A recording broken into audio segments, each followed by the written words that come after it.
Hi, this is John Chenal with Vator TV. We're here talking today with Ron Wiener, founder and CEO of Earth Class Mail. Ron, welcome. Thank you.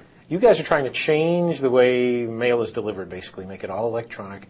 You're raising a lot of money to do it, opening storefronts. I think you've raised something like $60 million. You just this week raised a $5 million, I think, convertible note round. You're raising, I think you said, between $20-30 million in a Series B round.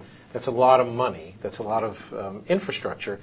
Is that for hiring employees, or is that, do you guys really have to invest a lot in the storefronts that you're opening, and why are you doing that? It's actually mostly technology, mostly software development. Okay. Physical operations do take some capital to put in, but typically they go in after we have the customers in that region. So there's a lot of software to develop because we've built our system to scale to the national level. That is, there are countries right now in Europe that we're working on putting in the first pilots where a post office is using our platform to deliver postal mail electronically to anybody in their country that wants to get it that way. And so that's just a huge amount of software, and we do the entire ecosystem, including the automation of the physical mail handling on the back end. So sorters for sifting out which pieces of mail are going to be scanned right now or shredded or whatever, as well as the scanning workstations. So there is a lot of engineering that has to go into that. We're partnered with Microsoft in many ways on this platform. Right. You guys use the .NET platform. We switched to .NET. It was a year-and-a-half investment in technology to move our whole platform over. And that's really great because most of these post offices are also on .NET, and of course their enterprise customers are on Microsoft platforms. So what's cool about that is that for enterprise customers in particular, they can be receiving their scanned documents that came in by postal mail, just like they get their emails today in Outlook, but encrypted and secured. Now let's talk about revenue if you can a little bit. You guys are obviously generating revenue. I'm not sure if you could give any kind of range or anything like that, or maybe the number of customers, or whether most of your customers are individuals or businesses or big enterprises. If you could just describe the business. Sure. It's a very broad mix. We have thousands of customers around the world. Actually, we have users in 130 countries, all of whom are receiving mail in one of 20 locations in the United States today. So we have a network of addresses that our retail customers or consumers and SMB, they can use any of our addresses just like you would use a P.O. box. Enterprise customers, typically we're picking up their mail as their mail agent at their post office, so they don't have to change their address, and we're typically near-siting or off-siting not too far away from the corporate headquarters in order to receive all their mail early morning hours at the post office and take it to our processing facility. So our customers are a broad mix. We do have residential users. We have people who live in RVs or they have multiple homes around the world. We have a lot of SMB, a lot of foreign-based, both expats as well as small businesses and even large businesses that are operating out of another country, but they'd like to have a U.S. address. So they may have a .com domain name and a VoIP number in New York City, but the step function to getting an office with a street address and that credibility in New York City, that's a very expensive leap. So we give them a very inexpensive and convenient way to receive postal mail remotely. And we also have enterprise customers. Our largest enterprise customer is a Fortune 100 company, and pretty soon we're going to announce who they are and the fact that they're going to be the first major corporation in the world to deliver postal mail digitally to all of their employees. And that was a huge test point. So now the military and the government is coming in very hot and heavy, having seen an enterprise customer do this, as well as national post offices. We're in discussion with 24 countries right now, 6 of which are in the pilot design stage.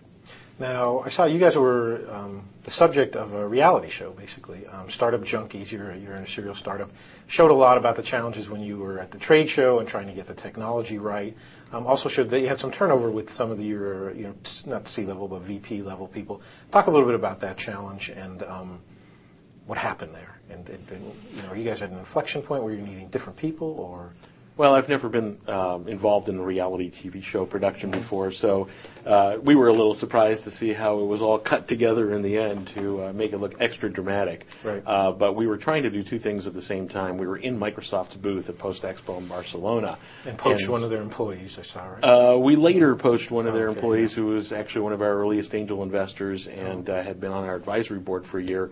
And since he worked for Microsoft and he was with us, he'd been there with them 15 years, he came to the booth with us. And after the show and after witnessing all these CEOs of multi-billion-dollar post offices around the world react to our product, he got really excited and left his 15-year career there at Microsoft and joined us as a VP of Product Management. That was really great.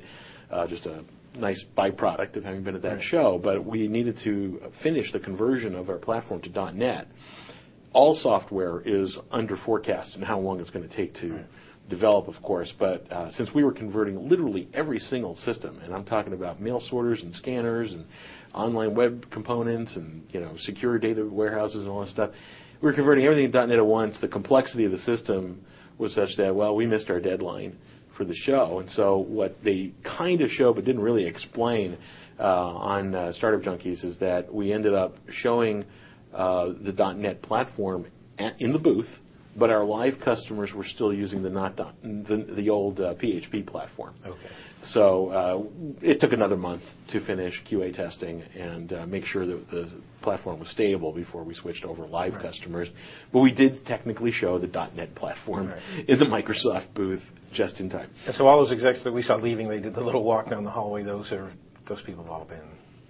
Well, that was after a year. Oh, okay. They took a few of the folks that were key characters early on because the production company was in Seattle and only our headquarters is in Seattle, which is only 20% of our employees.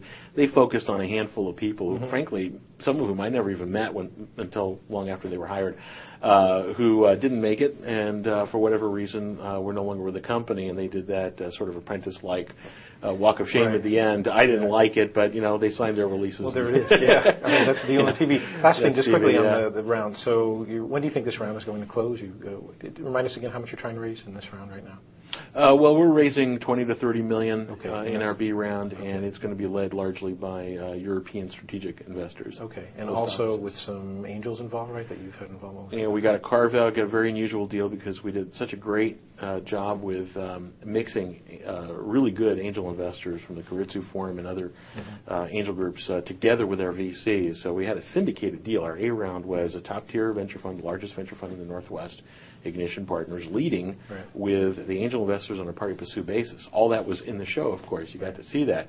And that worked out really well because they do a lot for us. They're our ambassadors out there. They bring us customers and candidates and PR and all kinds of great benefits. And so we convinced our VCs that we'd like to have a little bit more padding in the bank before we go out for the B round. And boy, we've done such a great job at Keiretsu. We have over 60 investors out of that group. Why don't we go through another cycle and pitch there, which is what I've been doing this week. And it's been incredibly quick to seal up a $5 million angel round, again on a pari passu term with the VCs.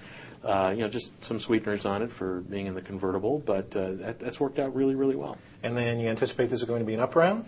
Absolutely. Can you talk about valuation at all? Or?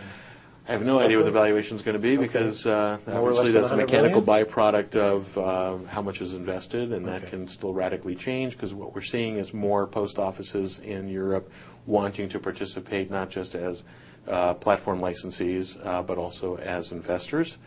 And we really didn't even have our term sheet together or know who the lead was on the last tour through Europe this month. So over the next couple of months, we'll figure that out. It could be 20. It could be as high as 50 million if there's enough. And given what you've raised, my guess is valuation more than 100 million, probably.